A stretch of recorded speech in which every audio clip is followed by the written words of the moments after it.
का निर्माण होता रहता है। यहाँ पूरे अयोध्या अंडर कंस्ट्रक्शन नजर आती है। जहाँ चले जाइए कुछ दिनों के लिए सहूलियत में कमी जरूर लोगों को रहती है। आखिरी स्वरूप हम देखते हैं वो अपने आप में एक अद्भुत निकल कर आता है और इसीलिए हम यही बात कहते हैं अंजना बार बार कि हम बिल्कुल भी इसे केवल राजनीतिक रूप नहीं दे सकते, क्योंकि यहाँ पर वाकई नगर का में काम आपको आंखों से प्रत्यक्ष नजर आ रहा है। रेलवे स्टेशन हो, एयरपोर्ट हो, ये केवल दो कड़ियां हैं।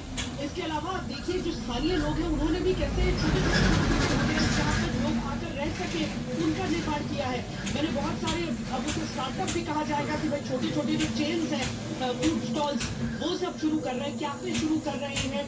अरविंद जी बोल रहे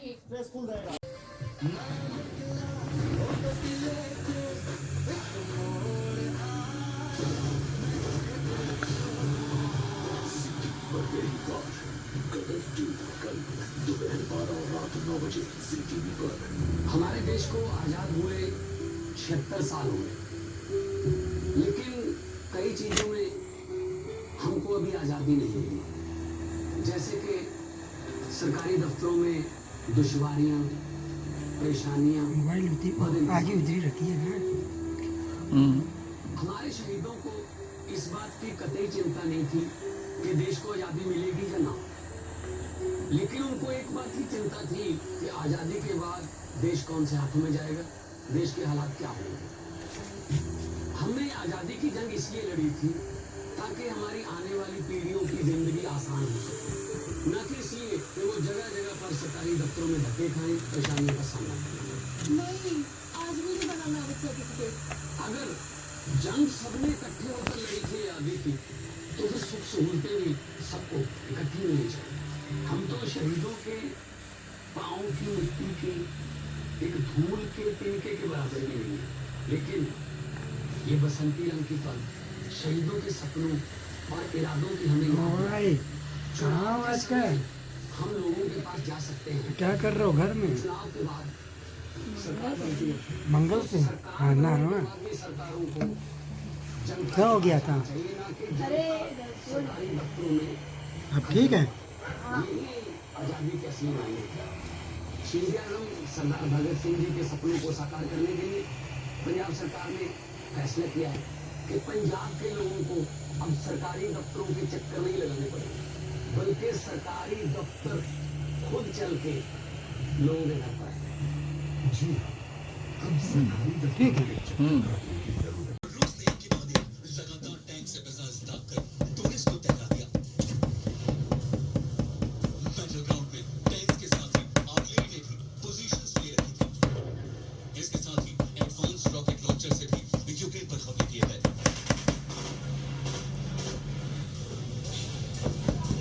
रशियन मिसाइल से हुए हमले के बाद का खौफनाक मंजर है। रूस ने इतनी मिसाइल दागी कि कंक्रीट की बनी इमारतें भी आग से दहल उठी। पूरे इलाके को धुएं ने अपनी आगोश में ले लिया। ये वीडियो ब्लैक सी के पास ओडिशा से आया है। इस वीडियो को देखकर कोई ये नहीं सोच सकता कि यूक्रेन की राजधानी कीव है, वो कीव जहां यूक्रेन के राष्ट्रपति का घर है, यूक्रेन की संसद है। इस शहर में रूस ने इतनी मिसाइल बरसाई कि कई कमर्शियल कॉम्प्लेक्स पूरी तरह ध्वस्त हो गए। और रूस की मिसाइल से कीव के इस इलाके में लगी आग अब तक नहीं बुझी है। 2000 स्क्वायर फीट इलाके में बने 2 कमर्शियल कॉम्प्लेक्स को रशियन मिसाइल ने निशाना बनाया। इस अटैक में 9 लोग मारे गए और 24 लोग जख्मी हुए हैं।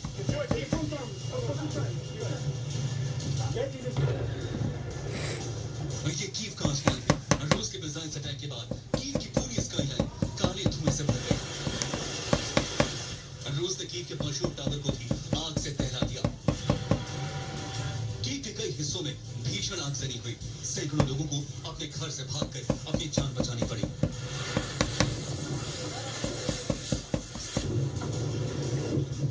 रशियन अटैक के बाद दीपरो का एक खौफनाक मंजर देखिए। विशालकाय इमारतें और बिल्डिंग कॉम्प्लेक्सेस पूरी तरह से खाक में मिल गए। लोगों को अपनी जान बचाने के लिए इधर उधर भागना पड़ा। इस पूरे इलाके को रूस ने एक ही झटके में तबाह कर दिया।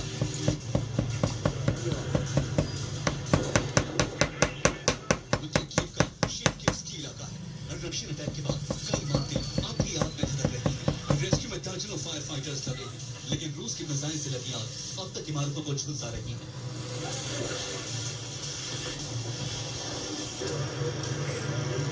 यह वीडियो ओडिशा से आया है।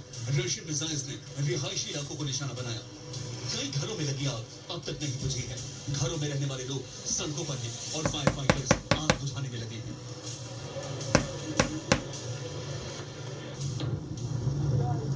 मिसाइल अटैक से ओडिशा धुआं धुआं था, तभी ठीक सामने नो रूसी पकड़ मिसाइल लेना। आकर गिरी।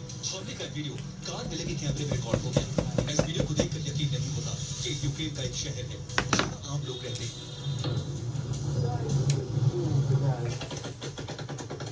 दिन में ताबड़तोड़ मिसाइल अटैक के साथ रात को भी रशियन फोर्स ने ग्राउंड ऑपरेशन जारी रखा। रात के अंधेरे में यूक्रेनी ठिकानों को बारूद से दहला दिया गया।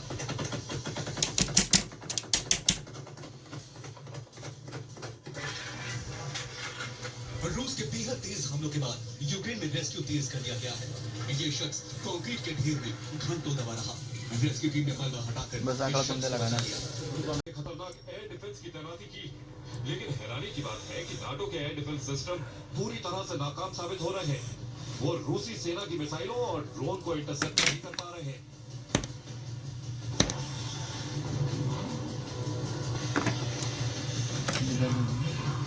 रूस का सुरक्षा कवच नाकाम हो चुका है, लिहाजा यूक्रेन में तबाही की नई आंधी आ गई।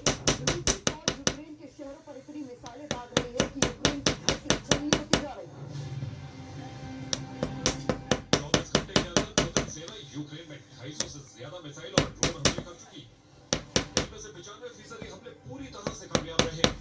ऐसा इसलिए क्योंकि यूक्रेन में तैनात नाटो के एयर डिफेंस सिस्टम रूसी मिसाइलों और ड्रोन को ट्रैक नहीं कर पा रहे।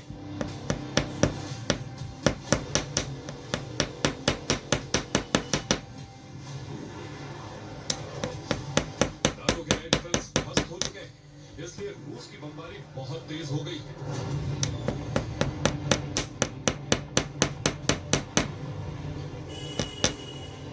यूक्रेन के साथ साथ नाटो के लिए यही सबसे बड़ी चिंता की बात है।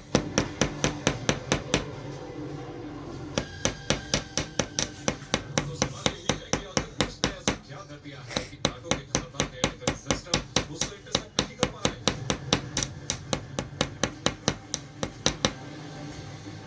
क्या पुतिन सेना ने हमले के लिए कोई नई तकनीक अपना ली?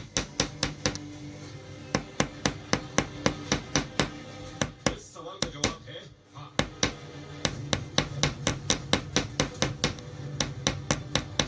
रूसी फौज इस वक्त जो हमले कर रही है उसको लेकर बहुत ही विस्फोटक और इस ट्रैप में नाटो के एयर डिफेंस सिस्टम बुरी तरह से फंस जा रहे हैं।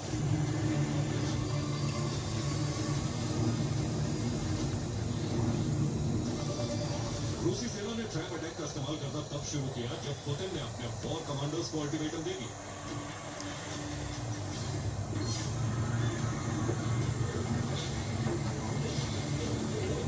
पुतिन ने सेना को आदेश दिया कि नए साल में नीबर नदी के पूर्व में जितने भी इलाके उन पर कब्जा किया जाए।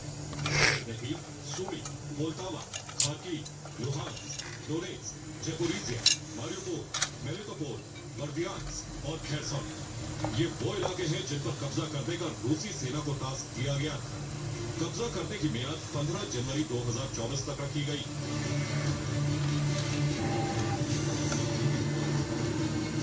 पुतिन के ऑर्डर के बाद रूसी फौज ने जमीन से लेकर आसमान और समंदर से भीषण हमले करने शुरू कर दिए।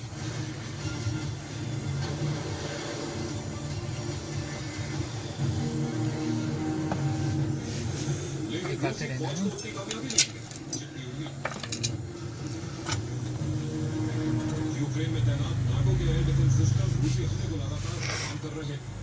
इस बात से भड़की रूसी सेना ने ट्रैप अटैक का रास्ता अख्तियार कर लिया।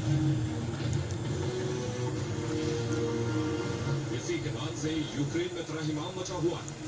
रूसी सेना के ज्यादातर हमले कामयाब हो रहे हैं, लिहाजा अमेरिका समेत पूरा नाटो परेशान है।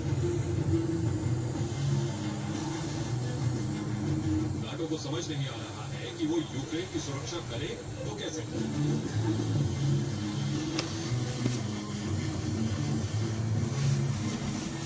यूक्रेन और नाटो को समझ में नहीं आ रहा है, लेकिन रूसी फौज का टारगेट पूरी तरह से क्लियर है। 15 जनवरी तक पूर्वी यूक्रेन पर विजय और उसके बाद कीव पर फतह।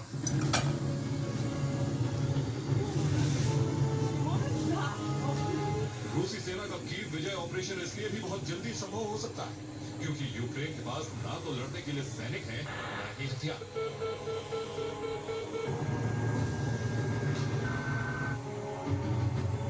ऐसे में उसकी हार तय मानी जा रही। ये सिर्फ यूक्रेन की हार नहीं होगी बल्कि नाटो की हार होगी। Bureau report TV9 Bharat. से अनगाइडेड मिसाइलें दागी जा रही हैं। रूस ने डोनेत्स्क में 5 यूक्रेनी ठिकानों को ध्वस्त कर दिया। वहीं 12 टैंक और 15 होवित्जर तोपें जलकर खाक हो चुकी हैं। इस बीच यूक्रेनी राष्ट्रपति जेलेंस्की अब लिव्का पहुंचे।